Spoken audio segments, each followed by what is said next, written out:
men do you have working with you? Any given time, it could be 4 or 5.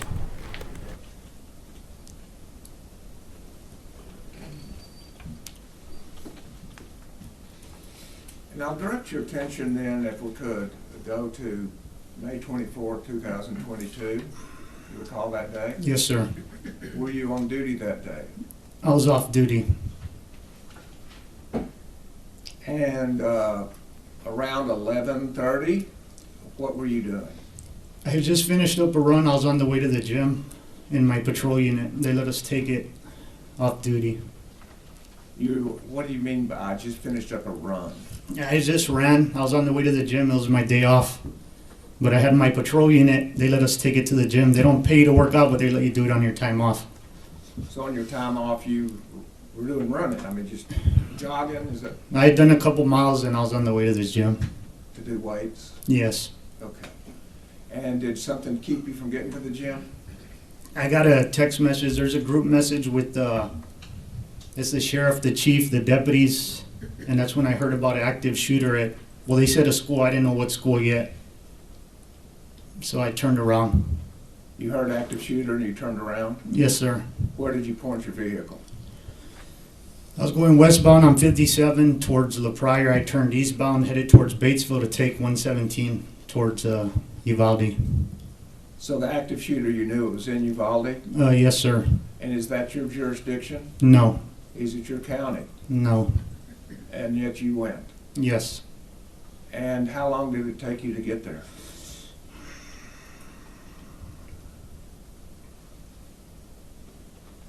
I think I stepped into the building at 11:50 something. I'm not 100% sure. 20 minutes or less, maybe? Okay. And on your way there, did you drive the speed limit? No. No. Tell us how you got there. As fast as that truck would go, I just quick. As fast as you could go, you got there? Mm-hmm. And when you got there, where did you stop? I stopped at a parking lot. I don't know if it's the northeast, to the right of a cafeteria, to get my rifle and put on a vest that I had. Okay. May I approach your honor? Yes, sir. There's a pointer right there in front of you. Take you a second to look at Geraldine Street, Rose Street, and Robb Elementary. Okay. So this would be the cafeteria? There's people right here on the end. If you could just scoot that way just a touch. I'll scoot it over. Okay. If this is gonna be the cafeteria, there's a little pickup area here. I parked around this area. There should be a parking lot or something. I don't know if it's in view, but there's gonna be around this area here. Just out of view by the cafeteria, there was a parking area, and that's where you parked. Yes, sir. And that's on that far bottom corner to the right, far right. Yes, sir. Thank you. How were you dressed on the way over there?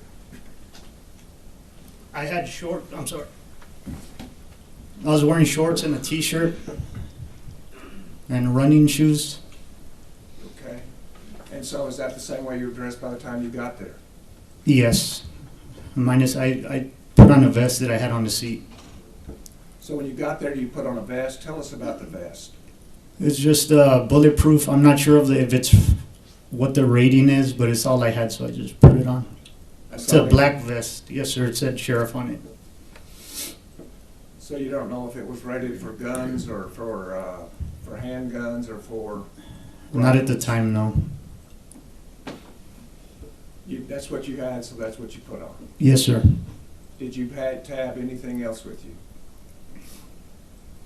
Besides the No, vest? that was it. Phone, everything stayed in the truck. No body cam, nothing. How about helmets? No helmet. Any weapons? I had an AR rifle with I loaded maybe 12, 13 rounds in there. And did you take that with you? Yes, sir. What did you do? I see some parents, I believe those parents approaching from the right. into the parking lot. There's two BP agents. Looks like they're taking cover. They have their rifles out. So as I see the parents approaching, I load real quick, get out. Then I ask where the shooter's at. He looks a little confused, but points somewhat in the direction of the main building he was at. So I run towards the cafeteria. I know there's a gate there. I picked my kid up there. I know the school. I just didn't know the name at the time. Let me stop there for a second. You said you picked your kid up there? Yeah, I picked my daughter up. Right there on the side of the cafeteria, there's a little driveway you pick up the kids. So I picked her up there before I know where the main office is at and the cafeteria. Other than that, I just know that location. So was she going to school there that day? Yes. Okay. So then what happened? So I know there's a gate right there to the cafeteria, so I make my way to the gate. There's a school, I think it was a school officer coming out. I think it was Mike Hernandez. He has something in his hand. He's walking away and ask him where the shooter's at. And same thing, he looks kind of confused, point. So I go past him. There's parallel buildings after the cafeteria. Behind it, you have those parallel buildings and the main building. So I run in between those buildings. I don't know if it was county or those two officers. Same thing, I ask where the shooter's at, and they point towards the main building. Like, I don't know the direction. They say, be careful, he's shooting out of the window. So I make my way past that, and then next thing I know, I'm in the building. I don't remember if there was somebody at the door or not. And from there, I just remember linking up with Gonzales and whatever officers were there, pointing their barrels down the hall. Okay. Now approach again, Your Honor, to show. Yes. You'll show us the path that you took from your vehicle to get to the building that you're talking about. So I was parked here. I made my way over here towards the gate. This is where I ran into the other officer. Ran through here. Those two officers, I believe, right here. Then I made my way into the building right here. These are the windows they were talking about that he was shooting out of. Where were the officers when they told you, be careful, he's shooting out the windows? Somewhere right around here. And did they point to the windows they were talking about? Yes, it was going to be these windows here. Okay. So when you found out that he was shooting, did that stop you from going forward? No, I just ran quicker. You did what? I just ran faster to get in there. To get in there? Yes. When you found out he was shooting? Yes. And where did you go? I made entry to this doorway right here, and that's where I can't remember what happened between here, and I linked up with those officers. I can't remember if someone was at the door either. Okay. But you got to the main hallway? Yes, sir. And then you say you linked up with other officers. Yes. Tell us what that means. So when I get there, I make contact with Lieutenant, I believe he was Lieutenant Adrian Gonzales, and they're just briefing me on the situation. They're telling me which classroom they think the shooter's at. I remember them describing the chair. They point, they're like, where the chair's at. At some point, I asked if they wanted to make entry, and no. They say something about a negotiator and a shield. He explains that they got fired at as they approached the door. And so what did you do when you found out that that police officers had been fired at? There wasn't really much I could do. Whatever they needed, I just joined in on whatever they were doing. So what did you do? What did you join in on? On the hallway, I just stood left of, I believe it was Adrian Gonzales. I just stood left of him, pointing my rifle there, waiting to see what was the next plan. So you joined in with a group of officers? Yes, sir. And do you know what the purpose of those officers was? I think they were waiting on like I said, I remember him mentioning a negotiator and at some point a tactical team of something. And while you were there, did a tactical team arrive? Eventually Bortac showed up. And what did you do when Bortac showed up? It's a little bit of a blur, but I know I talked to them, asking if first, when they got there, I thought they were going to have some kind of equipment to breach the door, which they didn't. I remember asking about a sledgehammer. Eventually, that rifle-rated shield came up, and that did show up eventually, but just little things like that. I could hear them talking about breaking windows. It didn't happen. And so, with BORTAC, you expected there to be some equipment, Yes. and that equipment wasn't there. No, just what they were wearing. Okay. Well, and one thing specifically you said was a sledgehammer. So anything to maybe break the door handle. That's what I was thinking at the time. And then the shield, maybe the shield, because I don't know how many whacks it's going to take. But just little things crossing my mind. What do you mean by how many whacks it's going to take? To break the doorknob. For what purpose? Or I don't even know, at the time I don't know which way the door opens, just to try and break the door down.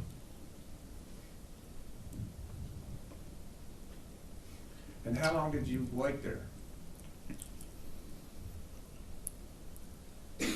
I know I ended up leaving to make a call. I was still trying to find out where Ava was, if she was okay. And Ava, what grade was she in? I think it was second grade. And who did you call? My ex-wife.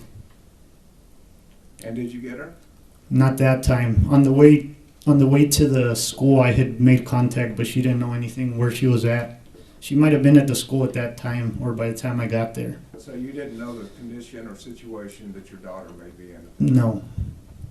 And as you're standing in that line, what's going on in your mind?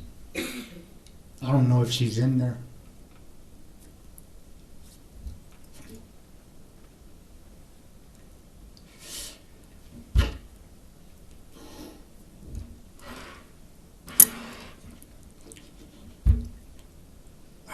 And what, was there any further delay? Just the locked door situation. And how did y'all resolve the locked door situation? With the master key. Once the master key arrived, what happened? I'm not sure if it was used on the janitor door, but when we breached the classroom, they did use that master key. So they opened the door and we breached. So they used the master key and you breached? Yes. Well, you weren't a school district police officer, is that correct? No. Were you a Uvalde police officer? No, sir. Uvalde County Sheriff's Office? No. You were from Zavala? Yes, sir. How is it that you ended up ahead of those people? Nobody stopped me. And when you were part of the breach, why is it that you went in? I was there. Nobody stopped me. Wasn't it dangerous? Yes. But that didn't stop you? No. And why is that? Because I was there. And how many people made up the breach?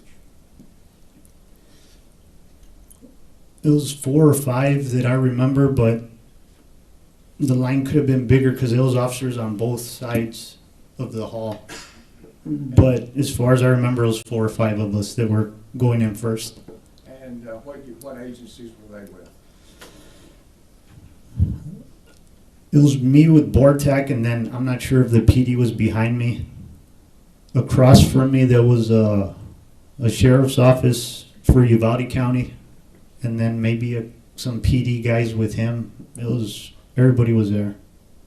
But no school district police officer? I don't know. Okay. And so tell us how you breached. After they unlocked the door, I think they got both classroom doors open. We make entry.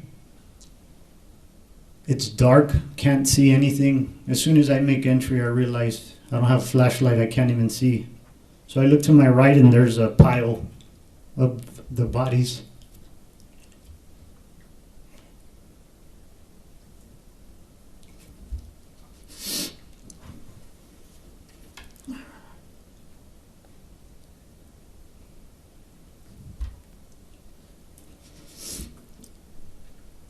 expecting to get shot. Excuse me? I was expecting to get shot.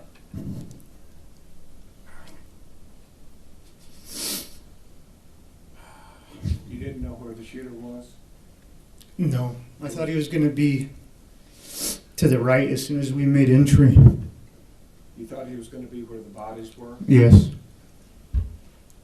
So that's where you focused your attention? Yes, but it was hard to see. It was dark. And then the door, you hear a door creak open in front, and then the shooting starts. When you say a door creak open in front, what do you mean? Where was that door? It was directly in front of us. Whoever was in front of me, whether it was a guy with a shield or a Bortac, I don't know if he was in the stacks a little. I was either 2 or 3, so I don't know if someone peeled right. But whoever was in front of me, the door was right in front of him. So the guy with the shield, more than likely. Was it across the room? It was straight in front of the door. In front of the entrance door, there was another door across the room? Yes, sir. Thank you. And so, tell us what you heard and what you saw. So the shots ring out From where? directly in front. I could hear the shots coming. I'm carrying my rifle left-handed, so I can't even pick it up because we're so close together. Eventually, I transition to the right, fire a couple rounds, and it jams. Something happens with it. I'm still not sure. It felt like a long time. I know the video's fast, but it felt like a long time. Eventually, shooting happens behind me, and then it's over. And in front of me, there's someone with long hair face down, and I think I thought it was a teacher at first because he had long hair. They flip him over, and I could tell it's the shooter. He's in all black. We still have a classroom to the left. So me and another officer peel that way. And I look down. Did you say that way to the left? Yeah, we turned to the left to go into the second classroom, and I look down, and there's a little boy. And his shin looks pretty big. He looks older than my daughter.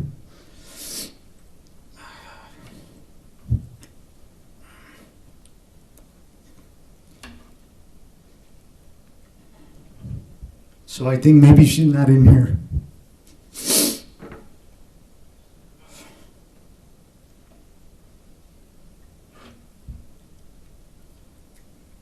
And then in front of me, there's a girl with a pink dress. And I thought I saw her stomach move.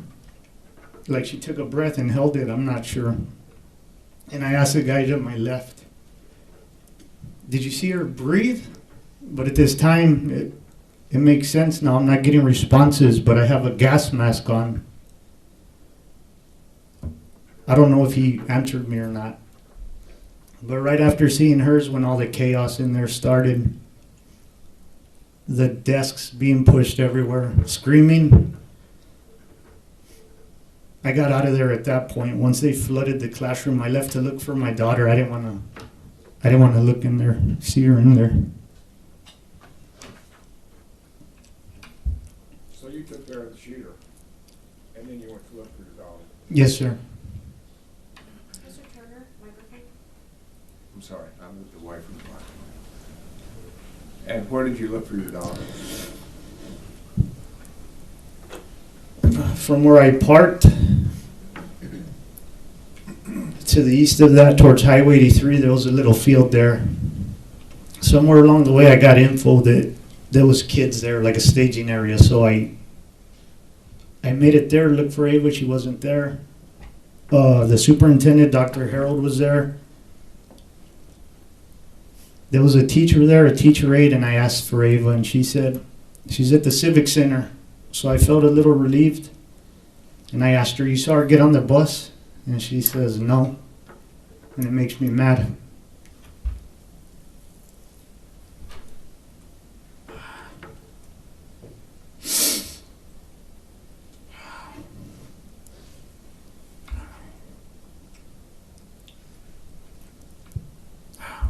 I got mad that she told me that. So I asked Dr. Harold if I can get on the bus and go to the Civic Center, and he says yes. So we get on the bus.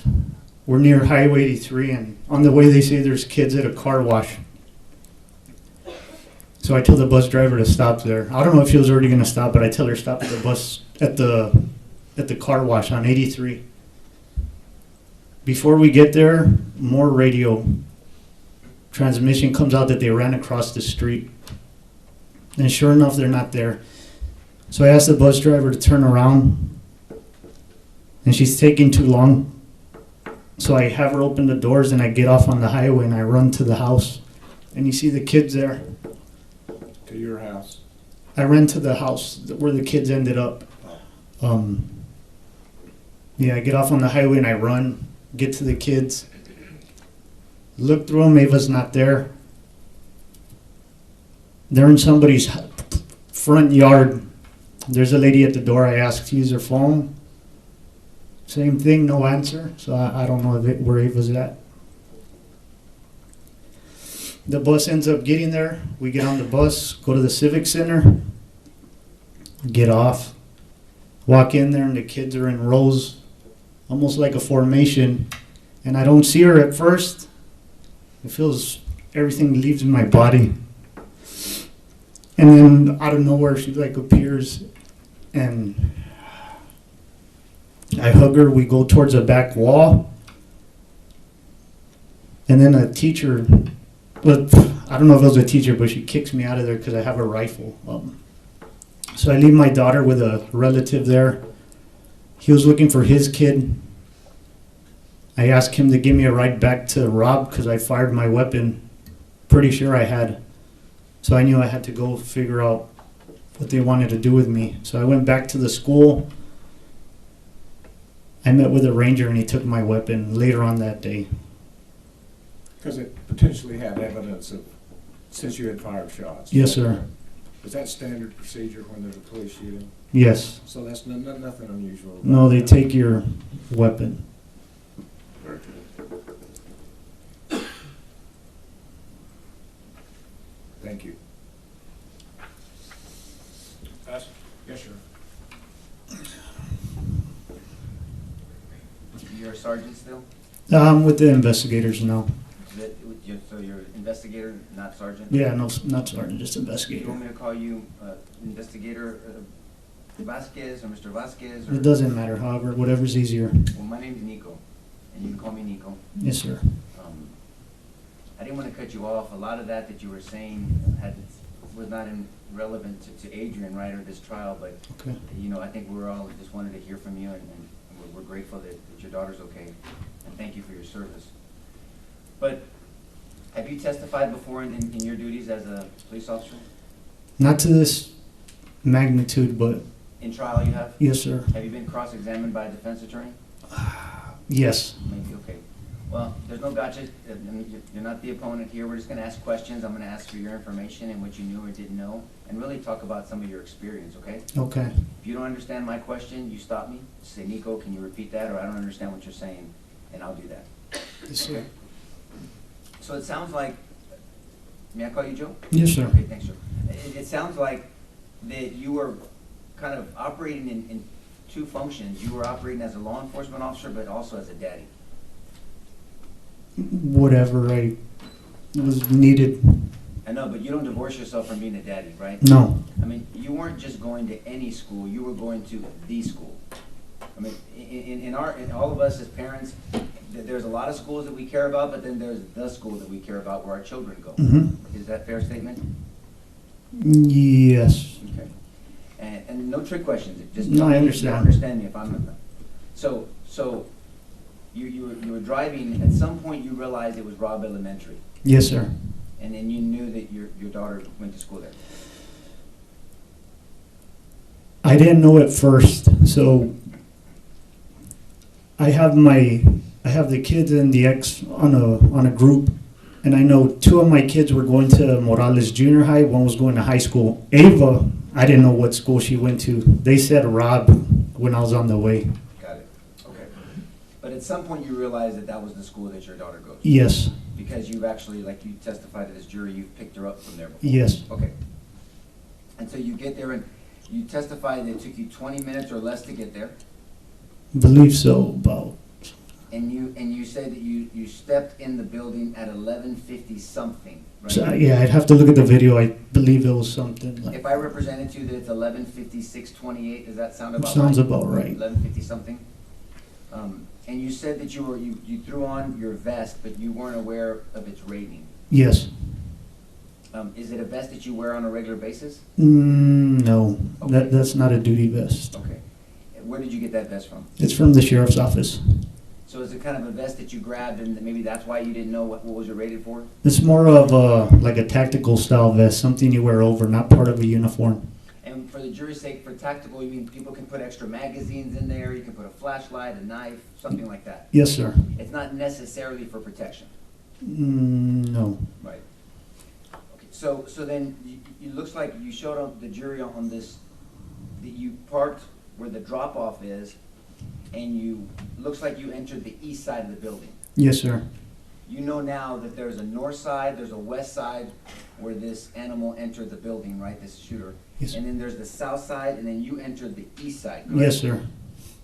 And so, as you were going by, you testified, it caught my attention, you said that there were officers, even when you first got there, they were taking cover. Yeah, it was Border Patrol agents. They were taking cover that far away? Yeah, there were. It's a parking lot. Right. So there's a drop-off area where you pick up the kids. The Yes, sir. parking lot. Yes, sir. Yeah, I've been there. And so, but my point is, that's still some distance from the building. Oh, yes, sir. And they still felt the need tactically to take some cover. Yes, sir. And whenever there's a shooting situation, active shooter, especially with a high-powered rifle, you could be in danger from a long distance away from that. Yes. And so if you don't know where the bullets are coming from, it's reasonable and it's tactical to take cover until you figure out where bullets are coming from. Yes, sir. So you're not criticizing them, you just thought that was normal. No, yeah, it was normal. Okay. But you passed them up, and then you ultimately make your way into the east side of the building, correct? Yes, sir. And I believe you said you ran into, was it Eddie Canales? Yes, sir. Whatever officers were there in that group. And you said Mike Hernandez as well. So him, I'm pretty sure it was him. He was by the cafeteria after I passed the 2 Border Patrol, he was coming out by the cafeteria. May I approach, Judge? Yes. We're hearing a bunch of descriptions, so I want to make sure that the Yeah. jury understands.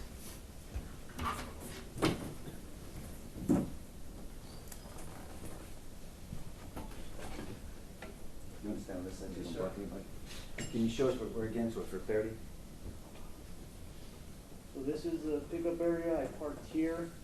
I believe if it was Mike, it was somewhere around this area. And what was he doing? I'm not sure. He was walking out.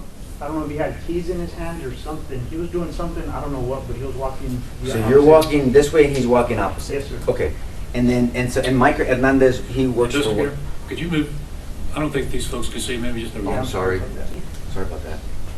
And so Mike Hernandez works for which PD? I think he was part of the school. at Okay. the time. And then so you make your way down, and then where do you see the Border Patrol agents? So the Border Patrol, the first ones I come into contact with it's a parking lot. I believe it's right here. And then it's Mike, I believe it was Mike. And then I run into another couple officers here. I don't know if it was PD, county, I don't think it was Border Patrol. And for the record, you're pointing out the Border Patrol agents were kind of parallel or side to the drop-off area on the entrance. This is really the entrance of the school, right? Yeah, yes. It's really it's east facing, but it's the entrance to the school, right? Yes, sir. And the Border Patrol agents reasonably and tactically were taking cover over here. Yes. You later knew that the shooting happened here, but they were taking cover over here. Yes, sir. Okay, and so then you make your way down, and then you enter through the east side of the building. Yes, sir. Okay, and then now that you passed Mike Hernandez and you passed the Border Patrol agents, now you come in contact with Eddie Canales? Yes, sir. And who does Eddie Canales work for? Uvalde PD. Uvalde PD. That's different than the school district, right? Yes, sir. Okay, and does he have rank with UPD? I think he was a lieutenant at the time. So Eddie Canales, and is he briefing you about what happened? Yes. Okay, you can have a seat now, sir.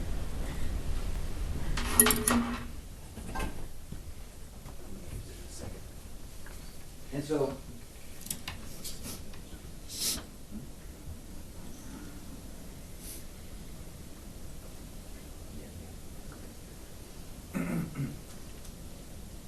and so you got briefed by Lieutenant Gonzales about the attempted breach, initial officers that went into the building, and the fact that the shooter shot at those officers, and two of them were hit. Yes, One of them was skimmed in the head, and the other one was hit in the ear. yes, You're aware now that officers early on initially tried to get into that building and tried to breach that classroom, right? yes. And one of those officers was Adrian Gonzales. You know that, right? Now. Now, yes, Yes. At the time, you didn't know, but you knew there were early officers before the 376 officers showed up.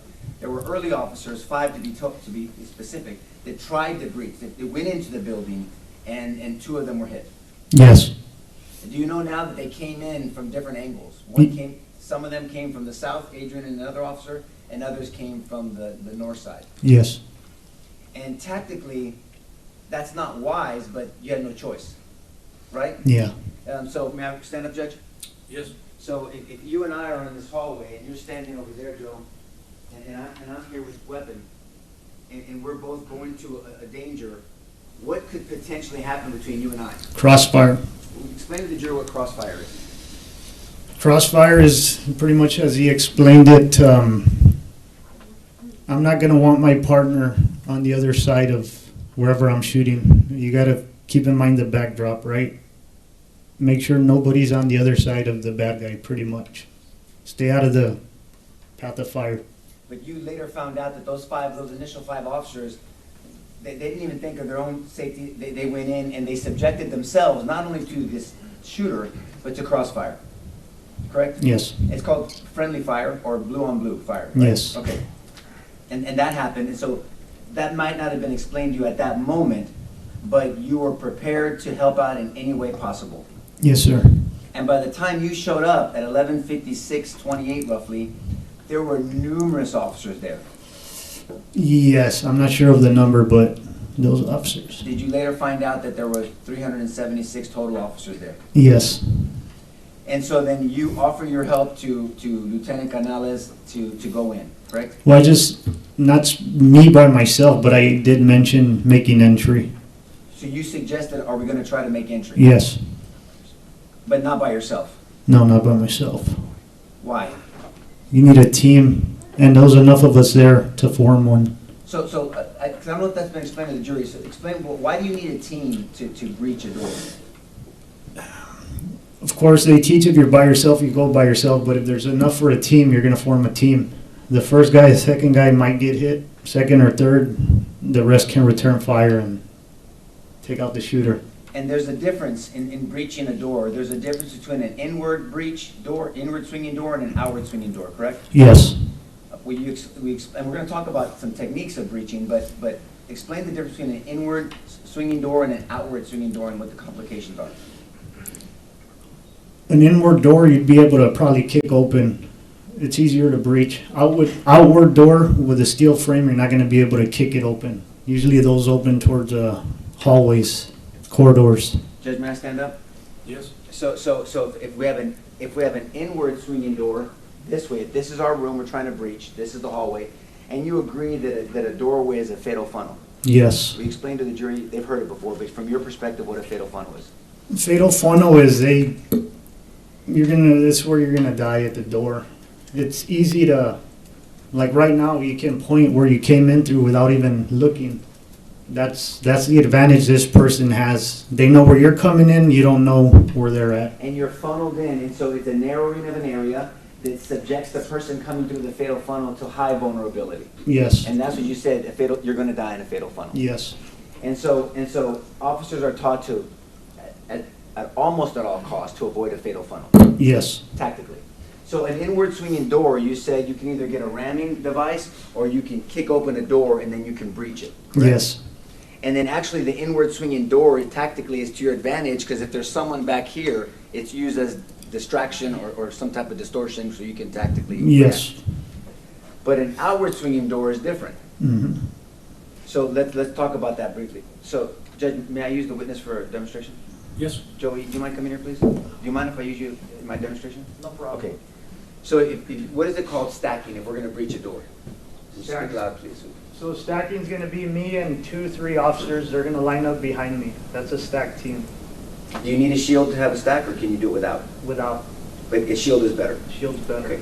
And so if you breach an inward swinging door, you go where you need to go and tell me where I need to go, because there's corners, and then you don't know where the thread is, right? Yeah, well, it depends. If it's without a shield, you're probably gonna have the second guy peel right. The second guy's gonna do the opposite of the first guy. Okay, so let's go. So you go first, and so peeling right would be, as you go in, I would peel to this corner, correct? Yes, sir. And then I would clear the corner, you would clear the corner, and we would try to see where this thread is. Yes, sir.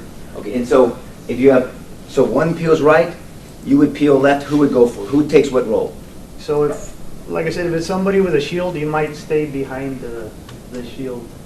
Especially if you're gonna get fired at, you're not gonna really be able to peel away. So your cover's gonna be behind that shield, and hopefully he takes care of it. And so the shield person, depending on the rating, and there's different rated shields, right? There's one for handgun and there's one for long rifle. Yes, The one for long rifle is much heavier. yes. Right, and so usually the person covered with the shield, and then is it called the stick, the stack, is it called kind of a stick sometimes, slang?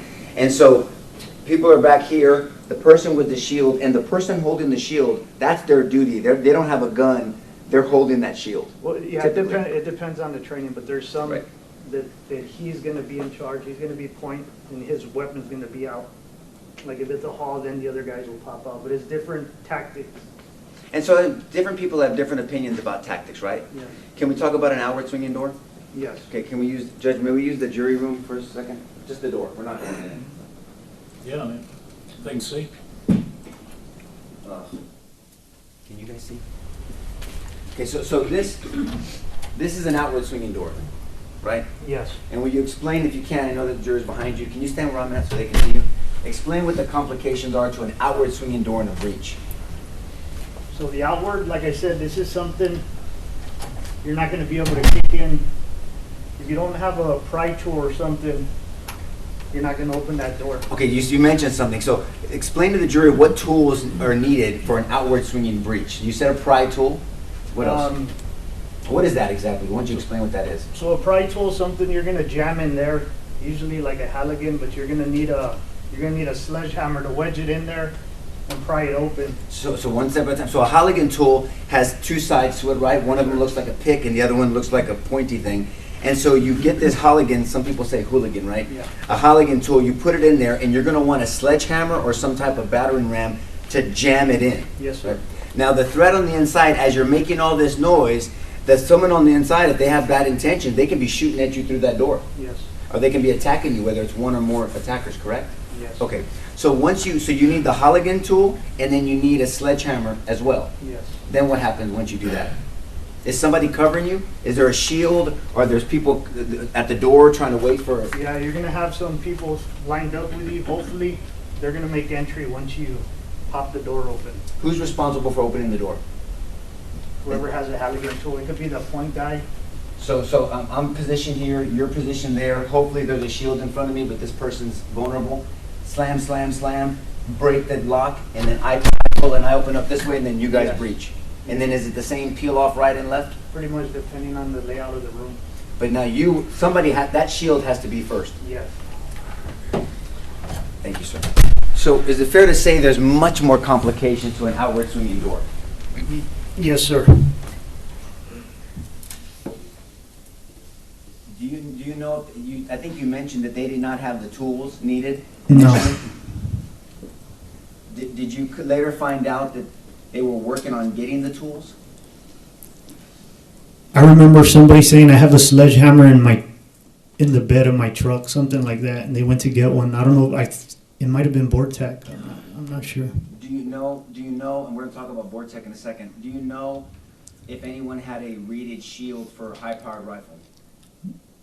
I just remember that getting there towards the end. If it was there before, I'm not sure. But yeah. And whether, at some point, when you have a fatal funnel and a high-powered weapon, may I stand up again, Judge? Yes. I'm sorry.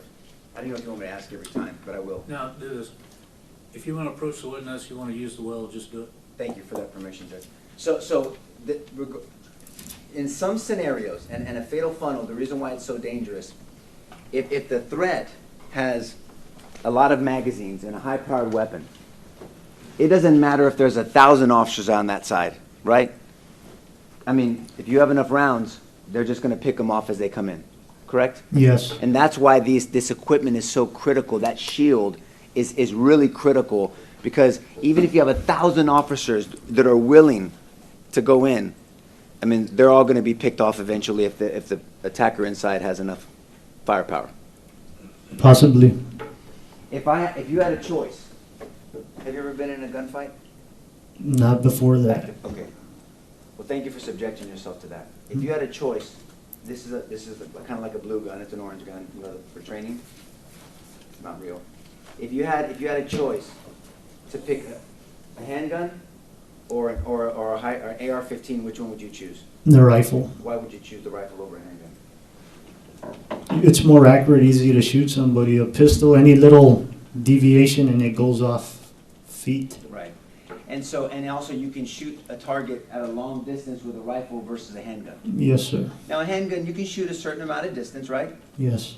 But now, would you agree that combat shooting or training tactically with a handgun, you usually train within 2 to 5 yards, 7 yards, right? Up to 20 at the range. Right. And so when you pull, when you draw, you can do a fast draw, you usually at a high rate is pop, pop, pop, double tap, triple tap, and you're doing rapid fire, correct? Yes. But after a certain distance, a handgun is not as reliable, right? Right. And so you're typically gonna, if you're gonna shoot with a handgun from a distance, you're going to really take your time, sink down on your grip, make sure your sights are aligned, take a deep breath, and slowly squeeze that trigger. It's not gonna be a fast shot, right? Right. But with a high-powered rifle, you can pick up a rifle and you can shoot a lot quicker at longer distances because it has the power and the velocity. Yes, sir. So now I want to ask you about potential activity by officers outside the building.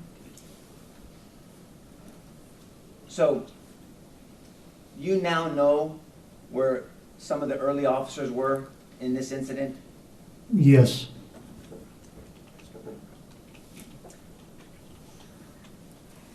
And just really quick, before we get to this part, the breach to that door was at 12:50, correct? Yes. It was almost an hour after Yes. you guys, everyone got there. Yes. Okay. And that wasn't your decision, by the way. No. I'm going to direct your attention to Defense Exhibit 10. So, are you orienting yourself now? This is Robb Elementary. Oh, yeah. Yeah, so Geraldine, Okay. right? Groves over there. And this is the east entrance is over here. West entrance where the shooter came in. South entrance. Yes, sir. You now know that Adrian Gonzales drove all the way into this incident early on, and the jury will hear about the dispatch later, and he was parked over here. Do you know that now? Are you telling, well, now? Yeah, now, you happened can, yesterday? yeah, now, Yes. okay. And so, we can see that, yes, sir. When you start there, so you can see. Yeah, give me a different view. Thank you very much. Thank you. Okay. You want to get oriented a little bit? I got it, I understand the west, the east. the- Yes, sir. You see that vehicle over there? Yes. Okay. That's, excuse me. That's a police officer unit? Yes, sir. And that's where Adrian Gonzales parked. Okay, and so if an officer is here, there's no line of sight to a shooter that entered into the west building, correct? Correct. And so, and this officer here, after hearing gunfire without a line of sight, it's reasonable to take cover for some period of time to observe and orient yourself to what's going on and what's going on around you, correct? Makes sense. And if the officer's by himself, it's different. Do you think tactically it's different than an officer that shows up to a potentially dangerous situation by themselves versus having backup? Yes. And so your tactics have to be a little bit different, right? Yes. As you described and educated the jury about tactics of breaching, there's tactics of trying to assess a situation when there's shooting if you're by yourself, Yes. right? And so, would you agree with me that in this area there is no cover that you can see? Just the car, but I mean, it's not gonna stop bullets. Okay, I want to talk about that. Why did you say that? Why did you tell this jury that a car is not going to stop bullets? I mean, it could travel on the hood, it can go through doors, it'd have to hit the engine block to stop, more than Okay. likely. Right. So with a vehicle, there's the difference between cover and concealment, right? Yes. And the jury's heard this already. Let's say this was covered. I'm concealed. My upper body's concealed from you. I'm not covered from you, right? No. You could shoot through this Yes. TV, but you couldn't see me. So a car is mainly concealment, and only portions of it is cover, right? Yes. And you said the engine block is pretty much maybe the wheel frame, whatever, but Yeah. is the only cover in a vehicle, right? Yes. A tree is not cover. No. An open field is not cover, correct? No. This tree is not cover, right? I can't tell how large the root is, but if Fair that's enough. all you got, yeah. Right. And so an officer is by themselves is going to take some time to assess sounds of fire, right? Not visual of fire, sounds of fire. Would you agree with that? Yes. And there's no special training on being able to hear. If I hear a gunshot, that's a 9mm AR-15 on the south side of a building because there's echo. Yes. So you hear fire, it might sound different vibrating off this building versus inside of a courtroom or outside in an open field, right? That's true. And there's no special training that you can tell where fire is coming from. No. So,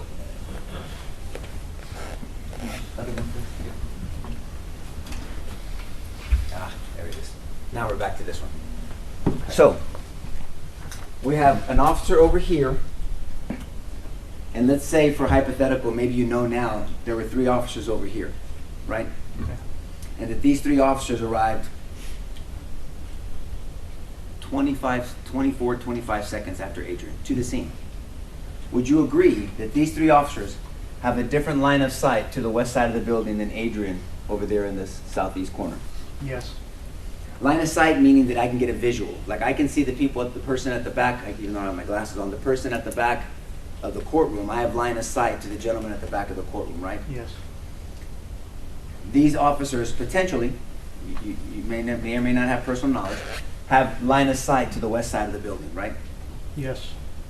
And if an officer had a long rifle, a long gun on this side of the building, that would be a weapon that would be more suitable to making that shot than a handgun. Yes.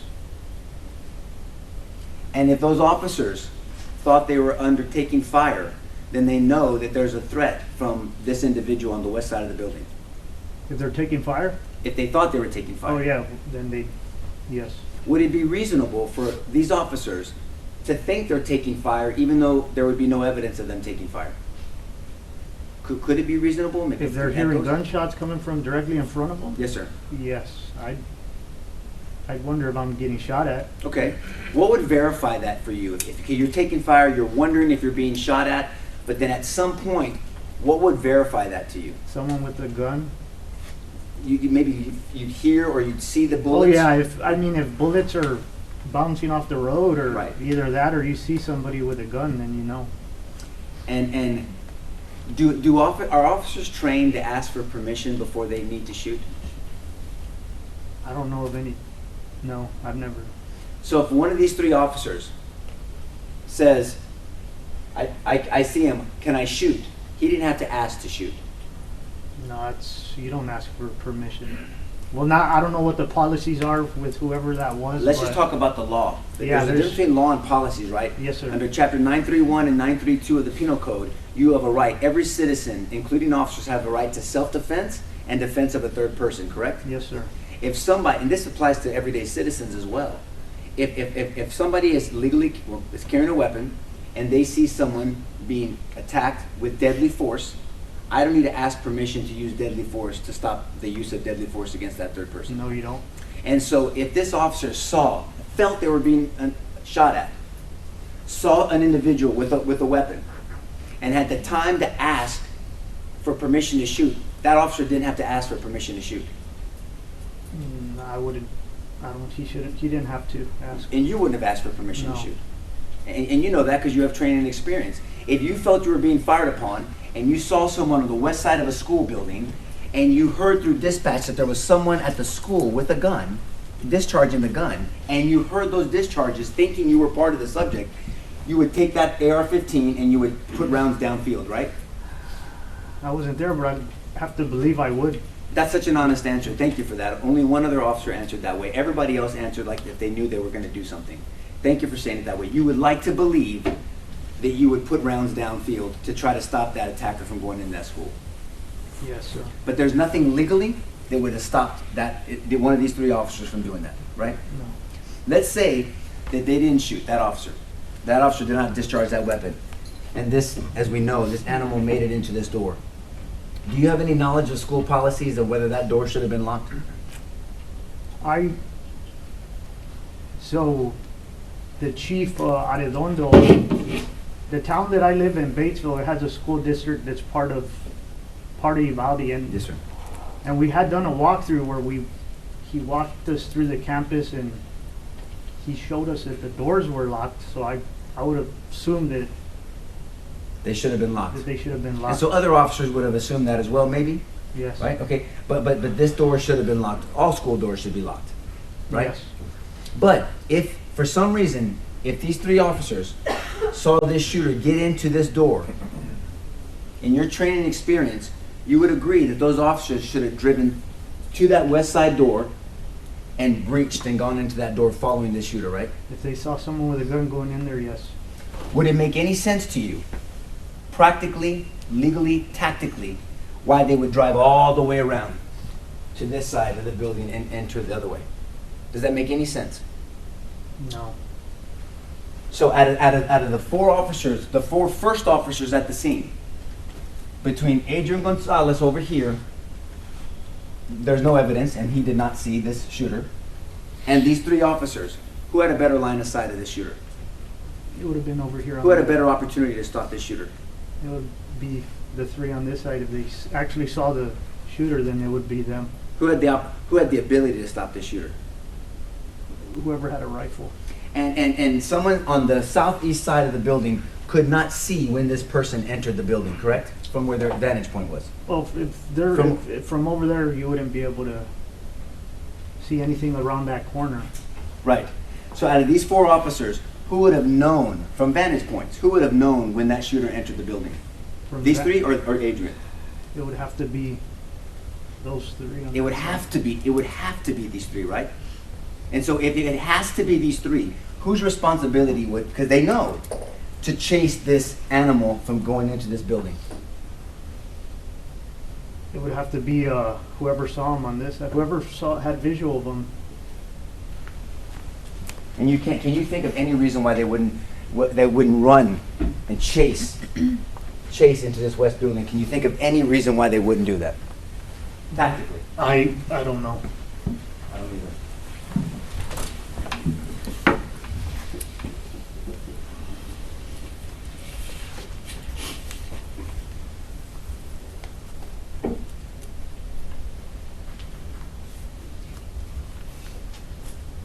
I just want to talk about the breach briefly. I think you testified that when they unlocked the door, they didn't use a Halligan, they didn't use a sledgehammer, they didn't use a wedge, a pry bar, nothing, right?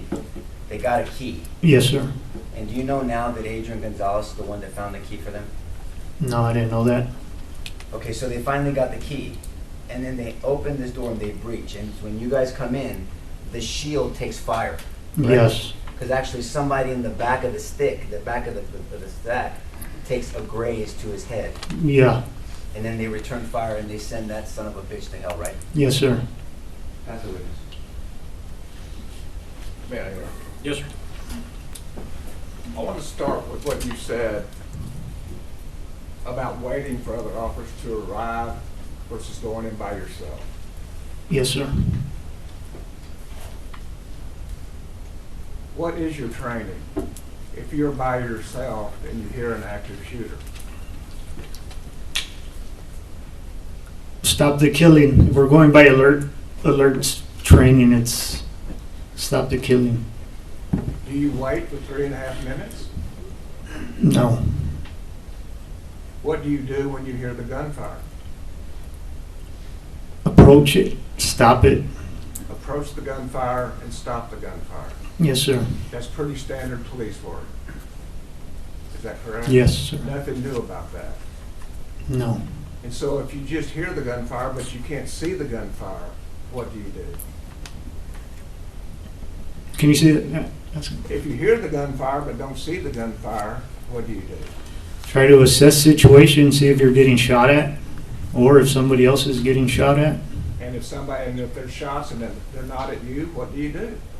Look for where they're coming from. And how do you look for where they're coming from? Take off in any direction where you think it might originate from. And that can be from the sound of the shots fired. Yes, sir. When you got to Uvalde, how did you find out where the shooter was? Just by asking. And you followed the direction from the people you talked to? Yes, sir. And did it take you 3.5 minutes after being told where the shooter was for you to act? No. Did you stand there for 3.5 minutes trying to decide if I should go forward? No. What did you do? I just ran wherever they told me he was at until I met with the other officers. Even though it could be dangerous for you? Yes, sir.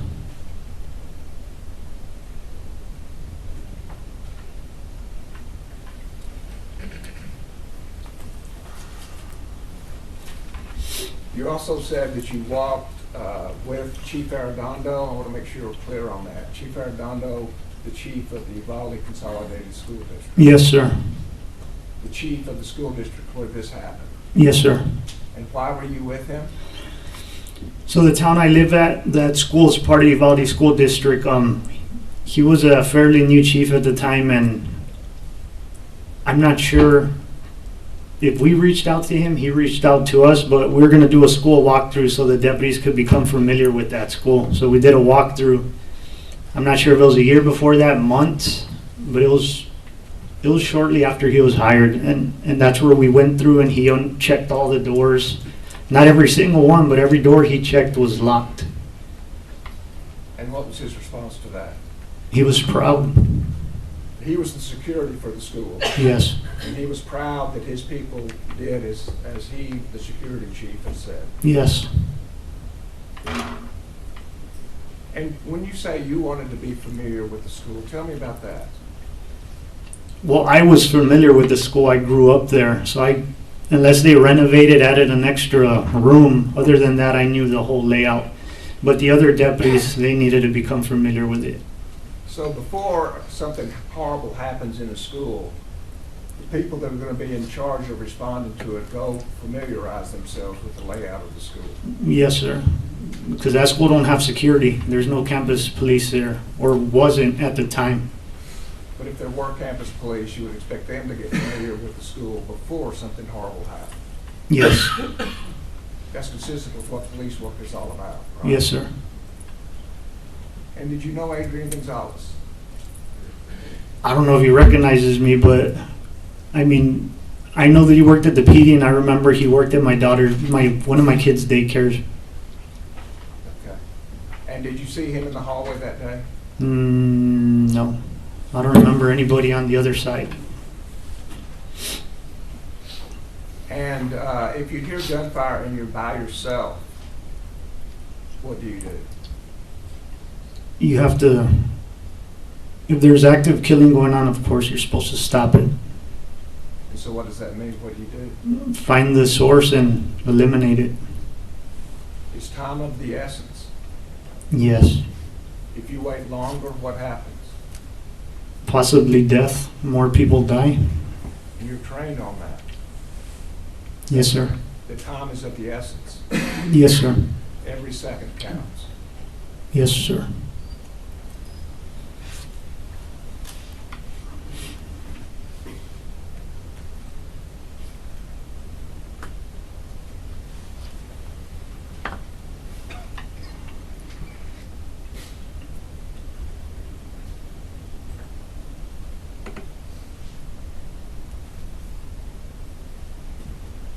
And because you've been trained and the defense has sponsored you on that issue,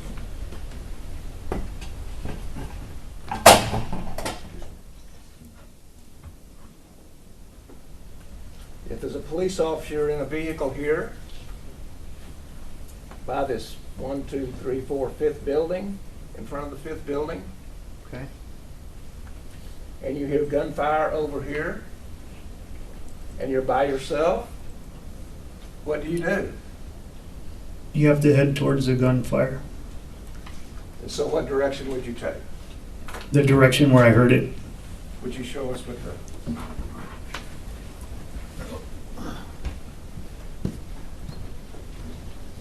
So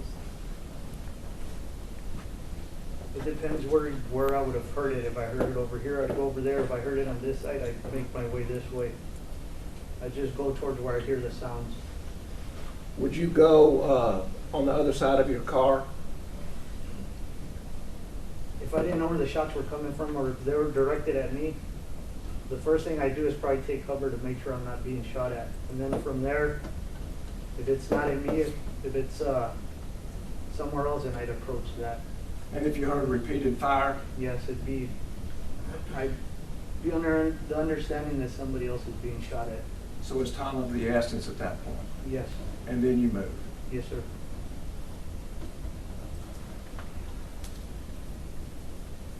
And if you're alone? Same thing. Take cover if I think I'm getting shot at. If I realize it's someone else being shot at, approach that area. And if you believe the shots are coming from the teacher's parking lot and you start here, what happens? I mean, is this building covered for you at that point? It's brick, yes. If it's brick, it is covered. But what happens as you get to the end, to the edge? There's something in the way, so you'd have to stand far away from it to get a pretty good view. But you just pile around here and see what you see. And if you see the shooter, what do you do? Eliminate them, shoot them, whatever you can do. And if you have a handgun? That's all you have, you use it. Preferably you want to get close enough so you don't miss, but you use what you have. What if he has a rifle? I try to get close to something as I shot to get stable. But you would still shoot, Yes, even if you had a handgun and you knew he had a rifle. yes. Especially if there's other officers over here, they'd probably follow suit if I started firing, and maybe they'd have a better chance. And you might be able to distract him. Yes, suppress something. And fire, you could delay, Yes, even if you missed. yes, Is that correct? yes, sir. So just engage. You would engage. If I see someone with a gun as I cross that corner right there, yes, I have to. And would you distract Either or, or delay yes, or eliminate? yes, But you do what you could do to do one of those things. yes, sir. And do you know how full the parking lot was that day? With cars? I made it out after, I didn't come out of there till it was over, so 12:51, 52. By then it was flooded with everybody. So I don't know before how many cars were there. Thank you.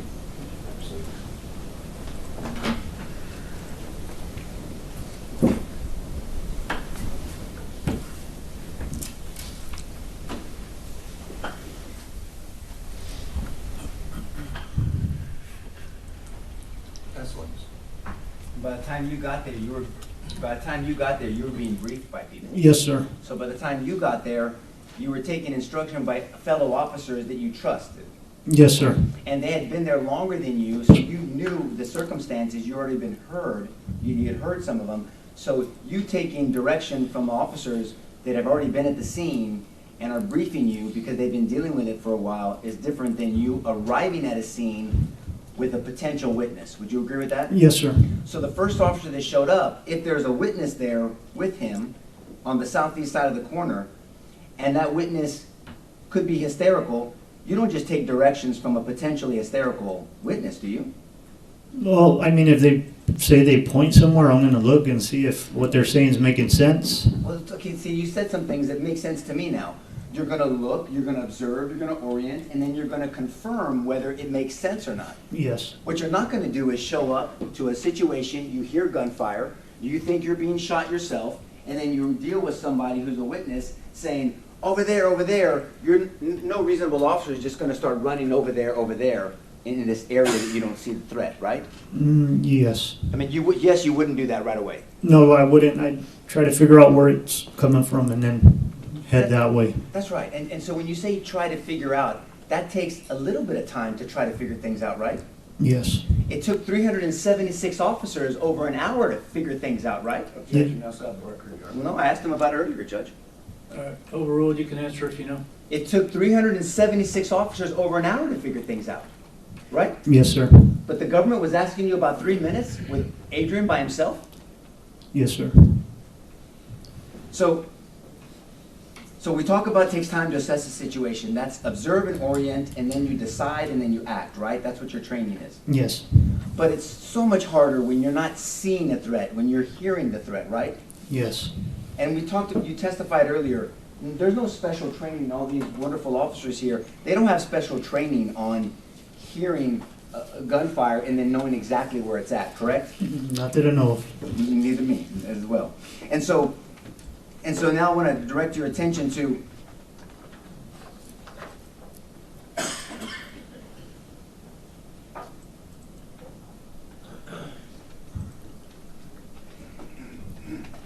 So I want to talk to you about what that you know now, maybe what Adrian did. They were looking for a master map, a layout of the school, correct? Yes. Because you said you were familiar with the school because of your daughter being there. I knew of the two buildings. I knew where the check-in was and the cafeteria. All the other buildings, I've seen her run from every direction. I don't know which kids go where. So you know now though that Adrian drove into the trouble, right? All the way in the southeast corner. Yes. Right? By himself, right? By himself. Yes, sir. Okay. And then you know now that he was one of the first officers, one of the first 5 in the building. Yes, sir. You know now that he was in a fatal funnel with those first 5 officers, and 2 of those officers got shot. Yes, right? sir. You know now that he stayed in the fatal funnel until he got directions from a supervisor to go call SWAT, right? I didn't know that. Do you know that now? I know that now. But if an officer is told by a supervisor, once there's other officers in a fatal funnel or in a situation, to go get help, get SWAT, would it be reasonable for an officer to leave the school or leave a situation to call SWAT? If the supervisor tells you to, you're going to follow his instructions, more likely. Right, and that's reasonable because other officers are there covering and containing, right? Yes. And you would agree that animal that was in room 111 and 112, he was contained, right? Well, he couldn't leave without us That's my point. shooting him. So Yeah. he was contained, right? Yes. And if it wasn't for those first 5 officers, let's forget the 376 for a second. If it wasn't for those first 5 officers, that shooter potentially could have walked through the whole school and done the same thing to all those other precious children. Yes. Potentially. Yes. Because without those first 5 officers to contain that animal, there would be nothing stopping him from going to the other rooms, right? Yes, sir. So those first 5 officers played a key role in containing, which is part of your training, containing the threat. Would you agree with that? Yes, sir. And then so you also know that Adrian ultimately, not only did he go to the danger initially by himself, not only did he go into the school as one of the first 5 officers, not only did he stay into the fatal funnel, not only did he take instruction from his supervisor to call SWAT for backup, he ultimately found the map of the school so they can make further assessments. You know that now, right? Now I know that. And you also know that he's the one that found that master key to give to them to breach, so you guys could breach. Correct? Now I know that, yes. And you also know that he, with other officers, once he saw that hallway was covered, they are the ones breaking the windows and helping those other children get out. There's pictures and video of him getting out, Yes. right? You know that now. Yes. So Adrian wasn't just standing around for 3 minutes doing nothing. You would agree with that now that you know this, right? Yes. Would you think that's a mischaracterization of his behavior? Everybody Standing has, around for 3 minutes? everybody says different things. What I say doesn't matter. They're going to have their own opinions. That's right. And really what ultimately matters what these 12 people think. But what I'm saying is everyone has an opinion, and we're trying to talk about some of the facts, Okay. right? Do you agree that facts matter over people's opinions? Yes. We have to analyze the facts, and so I'm presenting facts to you, and you're just sharing your thoughts with me, right? Yes, sir. 1 second, Joe. Did you have knowledge, did you come to find out that radios were not breaking in the school? Do you know what I mean by breaking? No, I understand. Yeah. we have that problem in my town, but I found out about it later, yes. Okay. Will you explain to the jury, because that's a term of art, breaking, if a radio breaks, will you explain to them what that means? It's pretty much if you don't have signal, like inside a building, it's hard to make communication with dispatch or anybody else who has that radio. It's just a brick, it doesn't work. And so maybe that makes more sense why the supervisor instructed Adrian to go outside to call for SWAT, because radios weren't breaking just like in your town? Yes, sir. And direct your attention to that breach that you and the other board TAC officers did. That, and again, this wasn't your decision, but that took an hour to happen. That breach took an hour before it happened. From when you got there, it Yes, took an yes, hour. yes, right? sir. But the government asked you about 3 minutes of Adrian being by himself, right? Yes, sir. But it took over an hour for that breach to happen with 376 officers there? Yes, sir. That's the witness, Judge. Yeah, approach, Judge. Yes.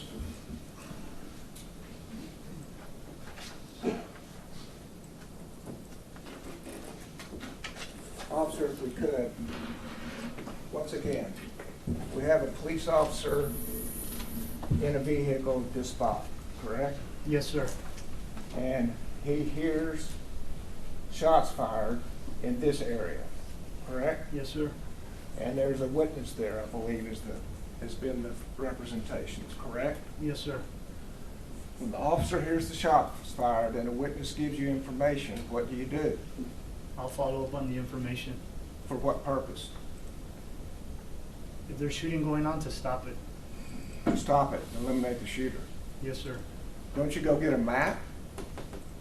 Not if I hear the shots. I'll try and figure out the general direction and then approach it. Don't you go get keys? No, if it's outdoors, you don't need keys. If it's outdoors, you don't need keys. No. You don't have a family phone. No, sir.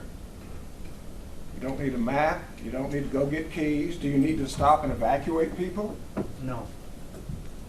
So the fact that you may end up eventually evacuating people doesn't say what you were doing those 3 minutes, correct? No, sir. But he certainly wasn't approaching the gunman. No, sir. And you didn't hesitate to do that. I just asked and went. You just went. Yes, sir. Thank you. Absolutely.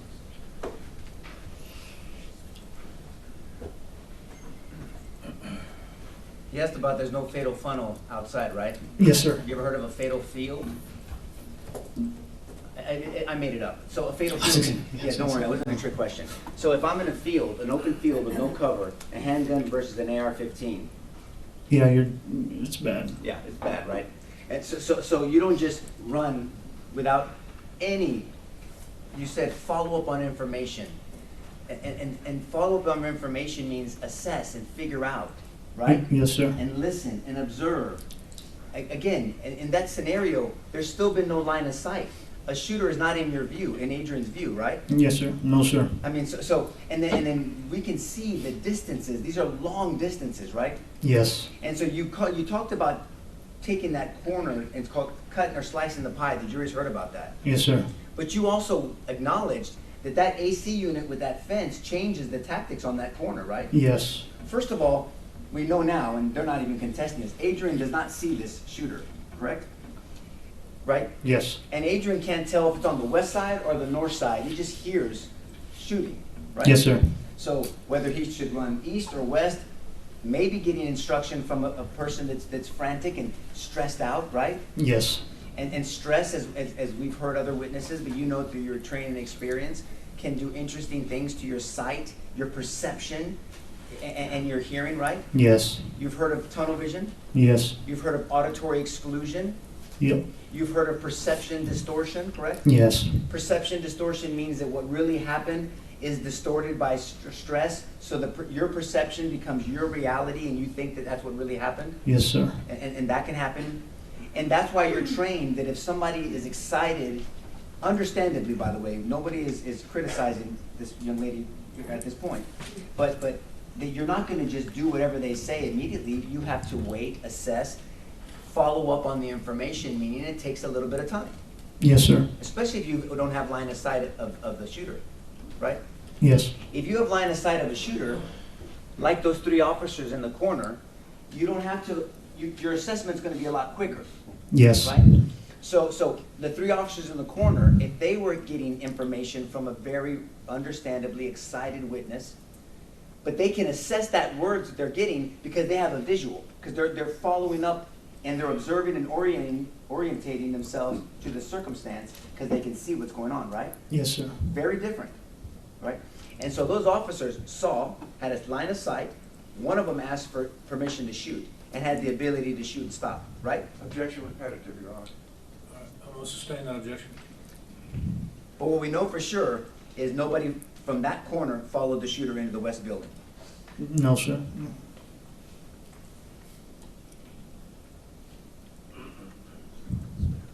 What else we got from this witness? No, Your Honor. Well, I'm doing one, That's what check I'm one asking. thing, Judge. Yes, sir.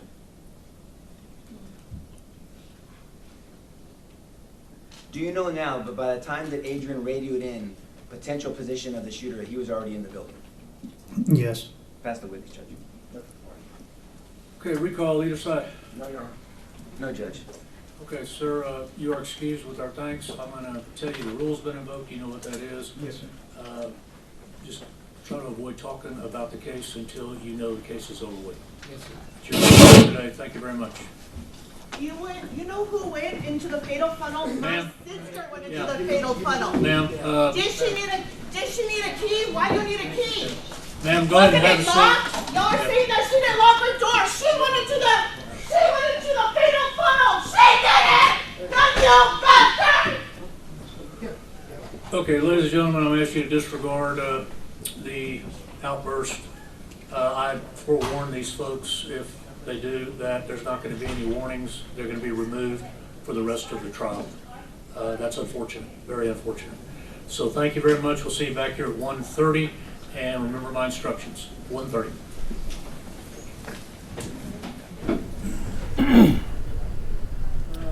Okay, that was some, interesting testimony. Obviously, very compelling. And of course, this witness, Joe Vasquez, is called by the prosecution, but I'm not sure that he helped them at all. If anything, I felt like the defense did a really effective job of drawing him out and making their defense for Adrian Gonzales. Yeah, we were talking during, the testimony's going on, and we were thinking the same thing. I felt like this witness did, in fact, help the defense because they're showing that there were 3 other officers that were there within 25 to 30 seconds and had a better line of sight. One of them asked permission to shoot, and he was denied permission to shoot the shooter. He sees him, but Adrian Gonzales is on the other side, which is not disputed. He never sees the shooter, so I'm not sure how they're going to get to a conviction here. What do you think? I tend to agree. I think that the witness that was just called, it's not Sergeant anymore, it's Vasquez, I think, Officer Vasquez, was much more beneficial to the defense than the prosecution. I still haven't quite figured out how this officer's experience and what he saw and what he did somehow then makes our officer, the one on trial, guilty. I don't really see the connection there. I mean, again, the human interest of this gentleman who was looking for his own daughter. Right. And you can imagine the horror that's going on with him. And I just don't really see the connection between, okay, here's the steps that I took when I arrived and what I perceived. It seems like it'd be speculation on his part as to what our guy did, simply because he said he never even saw him there. Yeah.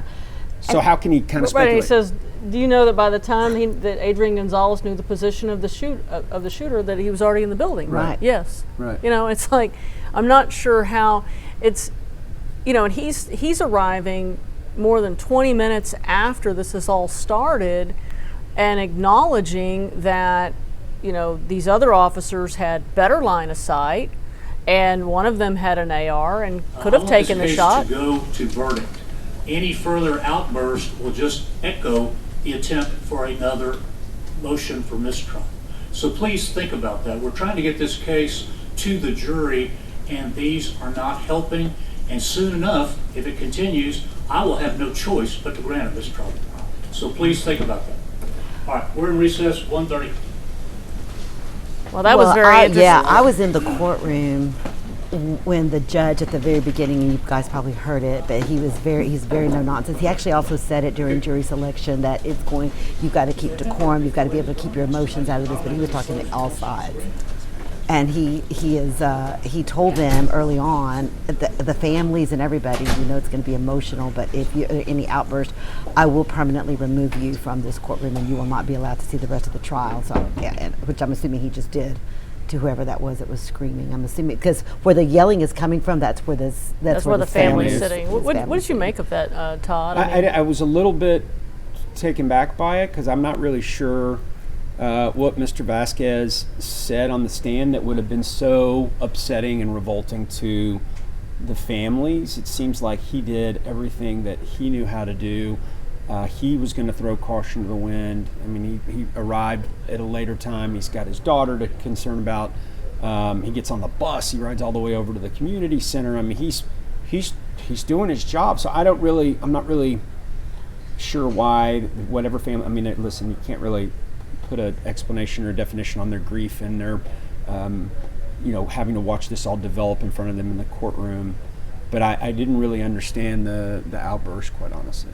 And it's clear that the judge, if anything else happens, we've already had testimony stricken, and picture. Todd, right? Well, we had a situation where they were showing, they had agreed on which photos to show from the crime scene, and one of them was a photo that showed the word LOL written in blood, that the shooter had written that, and they had agreed that the jury would not see that, and the prosecution mistakenly left that in. Right.